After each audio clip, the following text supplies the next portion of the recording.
3 дня собирались с мыслями и доказательствами. Минобороны России показали маршрут и сбитые беспилотники, которые якобы летели на резиденцию Путина на Валдае. Атаки России по Украине направлены и на Европу, заявил Фридрих Мерц в своем первом новогоднем обращении. Нетаньяху попросил Трампа исключить Эрдогана из Совета мира по Газе. Боится конкуренции? Болгария с 1 января переходит на евро. Тайвань устанавливает взрывные бочки вокруг острова на фоне учений Китая. В Лондоне ровно в 12 в небе засияют 12 тысяч огней. Последние приготовления к шоу фейерверков. А теперь об этом подробно и по делу. Это один день. Не забудьте подписаться и поставить лайк этому видео.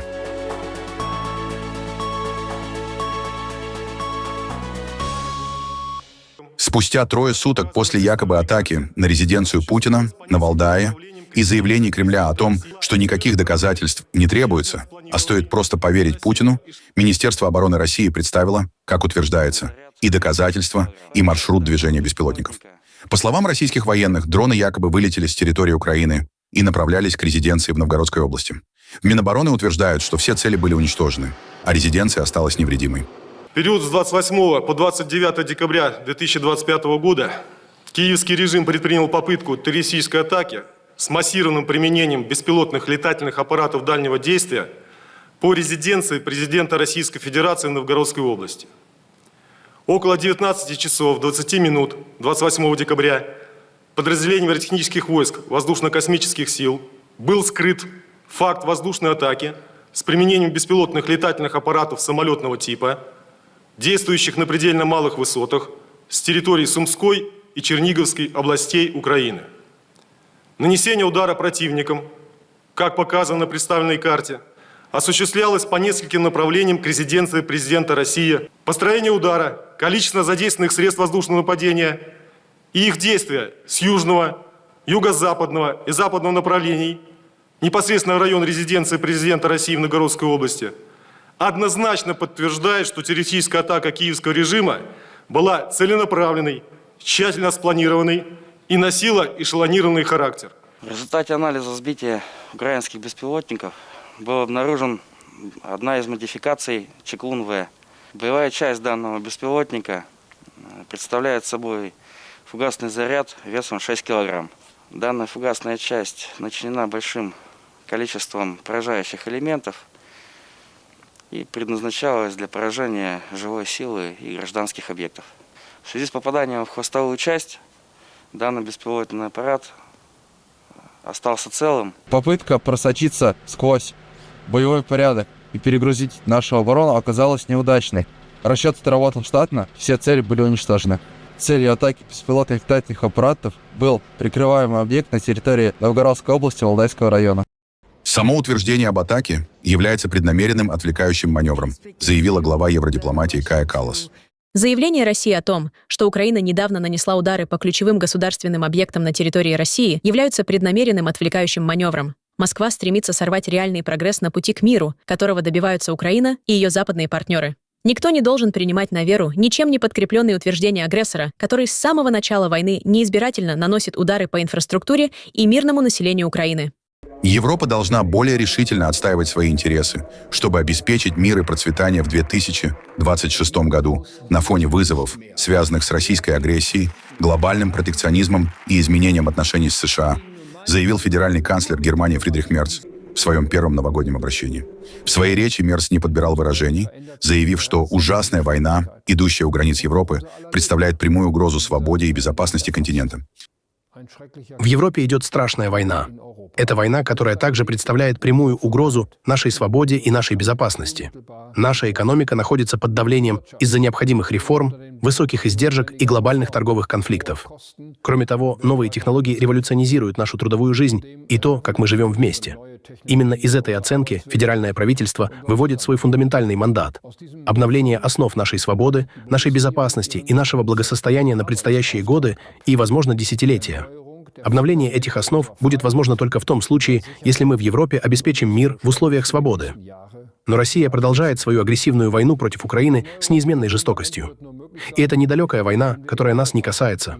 Потому что мы все яснее видим, нападение России было и остается частью плана, направленного против всей Европы. Каждый день Германия также подвергается саботажу, шпионажу и кибератакам.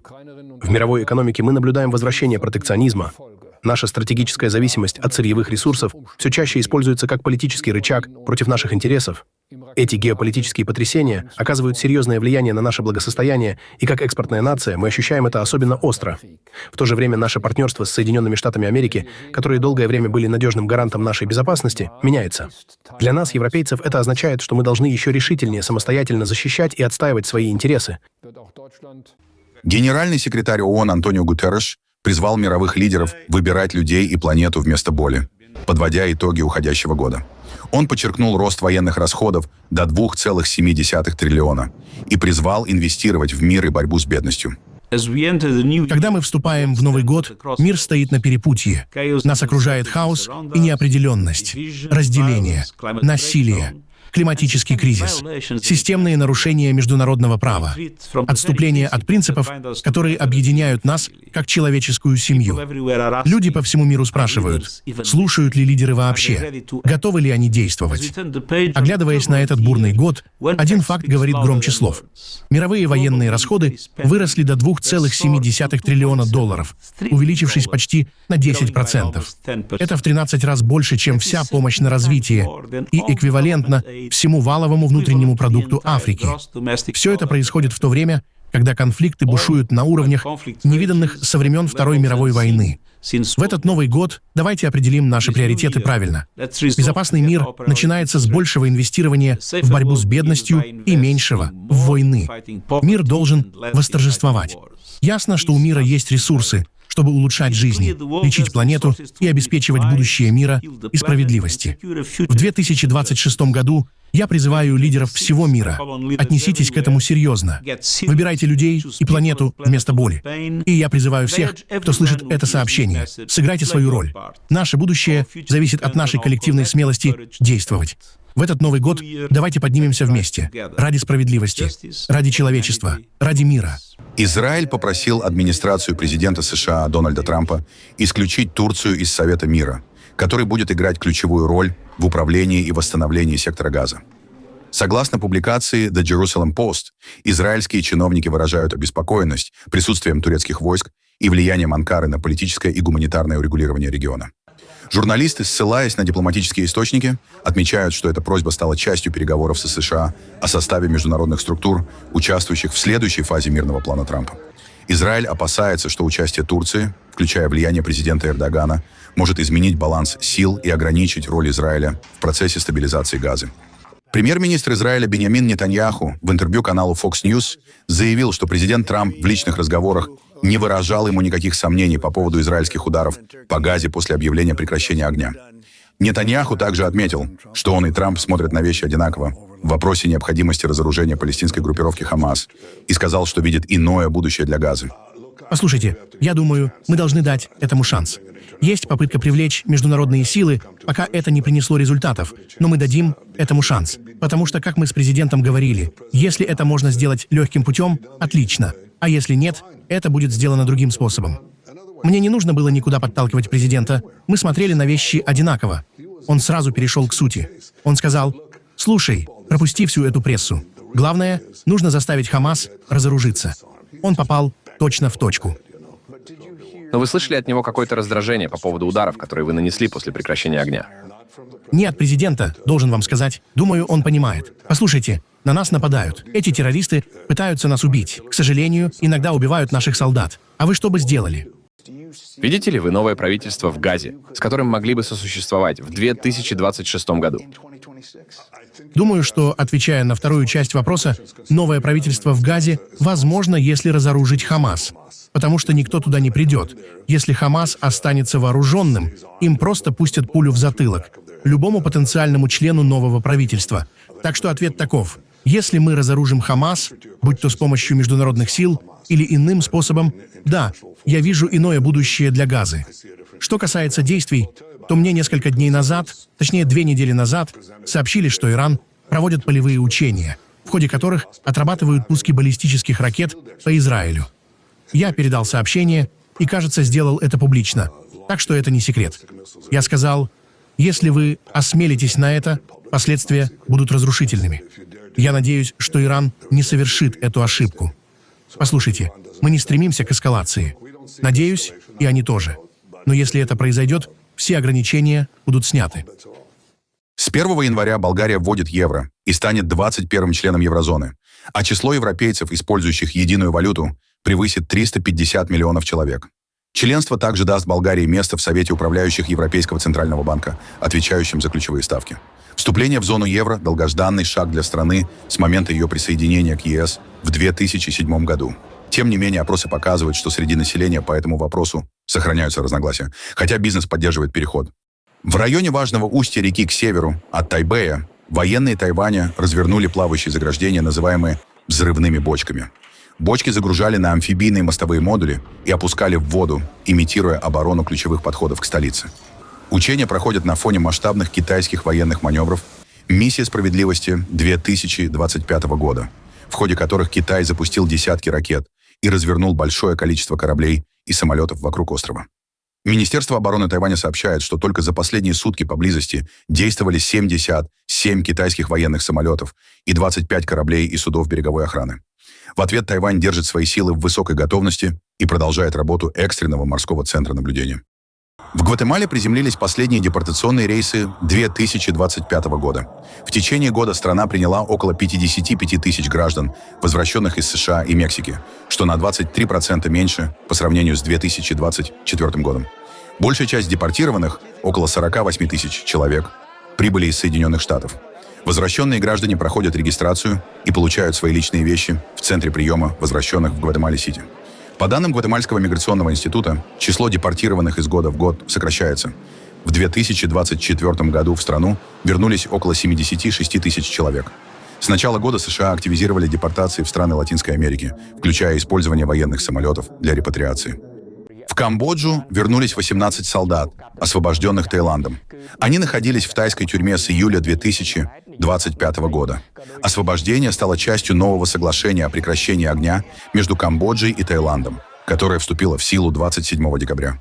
Ранее на границе проходили столкновения, продолжавшиеся 20 дней, в ходе которых погибли более 100 человек, а свыше полумиллиона были вынуждены покинуть дома. Бои сопровождались авиаударами, обстрелами и артиллерийскими ударами. Передача солдат была запланирована на 30 декабря, однако Таиланд отложил ее из-за якобы нарушений соглашения о прекращении огня. Камбоджа эти обвинения опровергла. По данным Министерства обороны Камбоджи, солдаты провели в тайском плену 155 дней. Таиланд заявил, что солдаты содержались в соответствии с международным гуманитарным правом. Возвращение солдат рассматривается как шаг к стабилизации ситуации на границе между странами. Саудовская коалиция во главе с Саудовской Аравией опубликовала видео, в котором, как утверждается, показан авиаудар по складу оружия в южном йеменском порту Мукалла. Коалиция заявила, что партия, прибывшая из Объединенных Арабских Эмиратов, содержала контейнеры с оружием и боеприпасами. В свою очередь ОАЭ утверждают, что груз не содержал оружия и предназначался для их собственных сил. Саудовская коалиция утверждает, что это оружие могло быть распределено по объектам в регионе Хадрамаут. Саудовская Аравия также подчеркнула, что ее национальная безопасность – красная линия, и поддержала призыв к выводу эмиратских сил из Йемена в течение 24 часов, после чего был проведен авиаудар. Объединенные Арабские Эмираты заявили, что разочарованы заявлением Саудовской Аравии по Йемену и удивлены авиаударом по Мукалле. Позже Министерство обороны объявило о выводе войск из Йемена. Министерство обороны подтверждает, что Объединенные Арабские Эмираты участвуют в арабской коалиции с 2015 года в поддержку легитимности в Йемене, в поддержке международных усилий по борьбе с террористическими организациями и в целях обеспечения безопасности и стабильности для братского йеменского народа. ОАЭ понесли значительные жертвы для достижения этих целей. Министерство обороны отмечает, что вооруженные силы ОАЭ завершили свое военное присутствие в Республике Йемен в 2019 году после выполнения поставленных задач в рамках согласованных официальных процедур. Оставшееся присутствие ограничивалось специализированным персоналом в рамках борьбы с терроризмом в координации с соответствующими международными партнерами. С учетом последних событий и их потенциального влияния на безопасность и эффективность антитеррористических миссий, Министерство обороны объявляет о добровольном завершении миссии оставшихся антитеррористических подразделений в Йемене с обеспечением безопасности своего персонала и в координации с заинтересованными партнерами. Сильный снегопад озерного эффекта обрушился на север штата Нью-Йорк. Сиракьюз оказался под толстым слоем снега. Улицы и здания в центре города полностью занесены. Движение транспорта затруднено. Непогода стала частью масштабной погодной системы, которая принесла снег, дождь и порывистый ветер в регион Великих озер и продолжает продвигаться на северо-восток США. По данным Национальной метеорологической службы, в ближайшие дни в регионе может выпасть до 60 сантиметров снега. В нескольких штатах объявлены предупреждения о зимнем шторме. Жителям Сиракьюса рекомендуют воздержаться от поездок без необходимости и быть готовыми к возможным перебоям с электроснабжением. В Лондоне завершается подготовка к главному новогоднему фейерверку страны. На Темзе рабочие монтируют тысячи зарядов на специальных баржах, откуда в полночь начнется праздничное шоу. В течение 12 минут в небо поднимутся около 12 тысяч фейерверков. Большая часть зарядов будет запущена с барж в центре города, еще 2000 с лондонского глаза. Каждый залп синхронизирован с музыкой и программируется заранее. Особое внимание уделяют безопасности и точности монтажа. Установку фейерверков на лондонском глазе можно начать лишь вечером 31 декабря, поэтому у команды остается совсем мало времени до полуночи. Новогодний фейерверк в Лондоне традиционно собирает сотни тысяч зрителей и миллионы телезрителей по всему миру. Это уже наш 16-й год, когда мы проводим фейерверочное шоу мэра Лондона в полночь в новогоднюю ночь. У нас огромное количество фейерверков, почти 10 тысяч, распределенных по 3 баржам, которые мы сегодня здесь оснащаем. И еще почти 2000 будут установлены на лондонском глазе, но мы не можем начать их монтаж раньше примерно 18:00, непосредственно 31 декабря. Процесс дизайна начинается в конце августа, начале сентября. Затем проходит множество обсуждений, связанных с творческой частью и саундтреком. Как только саундтрек утвержден, я начинаю процесс проектирования и хореографии фейерверков под музыку. Вся 12-минутная последовательность разбита почти на 4000 отдельных команд запуска, и каждая из них может запустить либо один фейерверк, либо мощный залп сразу со всех позиций. 2 человека были замечены в опасной близости от извергающегося вулкана Килауэ на Гавайях. Кадры, снятые веб-камерой геологической службы США, вызвали обеспокоенность специалистов по безопасности. На ночной записи видно, как мужчины свободно перемещаются в запретной зоне на фоне мощных фонтанов лавы. Один из них даже жестом указывает в сторону камеры наблюдения.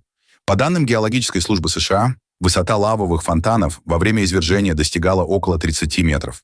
Несмотря на очевидную угрозу, люди находились всего в нескольких десятках метров от активного потока.